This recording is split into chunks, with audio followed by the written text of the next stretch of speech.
Hey everyone, welcome back to my another blog. তো চলো বিরিয়ানির রেসিপিটাও আজকে শেয়ার করে দিই। চিকেন চাপের রেসিপিটাতে তোমরা সেই ভিডিওটাতে অনেক ভালোবাসা দিয়েছো, তার জন্য অনেক অনেক থ্যাংক ইউ। প্লিজ এইভাবেই সাপোর্ট করো আর অনেক অনেক ভালোবাসা দিও। তো দেখো, আমি প্রথমে বেরেস্তা তৈরি করার জন্য পেঁয়াজগুলোকে একদম সরু সরু করে একদম মিহি করে কেটে নিয়েছিলাম, যেটাকে বলে একদম স্লাইস করে। তো সেটাকে হাত দিয়ে ছাড়িয়ে নিচ্ছি, কারণ এতে বেরেস্তার ভাজতে না ভীষণ সুবিধা হয়। তারপরে তেলের মধ্যে মানে সাদা তেলের মধ্যে আমি ঘি দিয়ে দিয়েছি, ঘি গরম করে এবার পেঁয়াজগুলোকে হালকাভাবে ভেজে নেব। আর বেরেস্তা ভাজা কিন্তু একদম কিন্তু হাই ফ্লেমে ভাজবে না, তাতে পেঁয়াজগুলো পুড়ে যায়। দেখো খুব সুন্দর মুচমুচে আমার বেরেস্তা তৈরি হয়ে গেছে।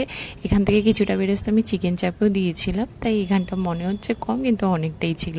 তারপরে মিডিয়াম সাইজের চিকেন নিয়েছিলাম, তারপরে চিকেনটাকে যেরকম করে কষায় আমি সেরকমভাবে কষিয়ে নিয়েছি। এর মধ্যে আমার চালটাও রেডি, আমার 70% চালটাকে আমি সেদ্ধ করেছিলাম। এই চিকেন কষার ভিডিওটা নিতেই আমি ভুলে গেছি, যাই হোক তাও আমি তোমাদের বলে দিচ্ছি যে এরকম করে নর্মাল আদা রসুন বাটা, পেঁয়াজ বাটা সব কিছু দিয়ে চিকেনটাকে কষিয়ে নিয়েছি। তার মধ্যে অবশ্যই দেবে গোলাপ জল, কেওড়ার জল আর মিঠা আতর, আমি এই তিনটে দিয়েছিলাম।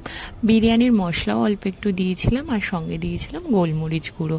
এই সব কিছু দিয়ে চিকেনটাকে ভালোভাবে আমি কষিয়েছি, কিন্তু চিকেনটাকে কিন্তু আমি খুব একটা সেদ্ধ করিনি, ওই 80% সেদ্ধ করেছি। তারপরে সব কিছু অর্গানাইজ করে নিয়েছিলাম।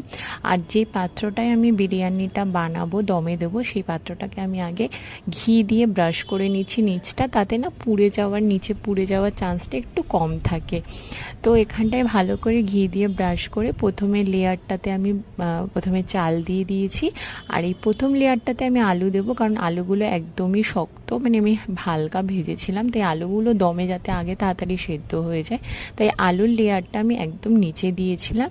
তার সঙ্গে দিয়েছিলাম ঘি, যেটাই আমি গলিয়ে রেখেছিলাম। কেশর, যেটা আমি দুধের মধ্যে ভিজিয়ে রেখেছিলাম, সেটাও আমি দিয়েছি। তার সঙ্গে একটু কেওড়ার জল, গোলাপ জল, আর মিঠা আতরও দিয়েছিলাম। আর সঙ্গে আমি দিয়েছিলাম বিরিয়ানির মশলা, নুন চিনি পরিমাণ মতো প্রত্যেকটা লেয়ারেই দিয়েছিলাম। এইভাবে করে আমি 3টে লেয়ার বানিয়েছিলাম। আলুর পরে আমি পরের লেয়ারটা বানিয়েছিলাম মাংসের, মানে পরের লেয়ারে আমি সবকটা মাংস দিয়ে সেম জিনিস রিপিট করেছি। যা যা আমি ফার্স্ট লেয়ারে দিয়েছি সব কিছুই দিয়েছি, সঙ্গে বেরেস্তাও দিয়েছি। তো সেটা দেওয়ার পরে একদম লাস্ট লেয়ারে দিয়েছিলাম হচ্ছে আমি ডিম, কারণ ডিমটা যেহেতু অলরেডি সেদ্ধ রয়েছে, তাই ডিমটা একদম উপরে দিয়েছিলাম। তারপরে আটাটাকে একটু নরম করে মেখে চারিদিকে দিয়ে ভালো করে আটকে দিয়েছিলাম, যাতে কোনো এয়ার পাস না হয়।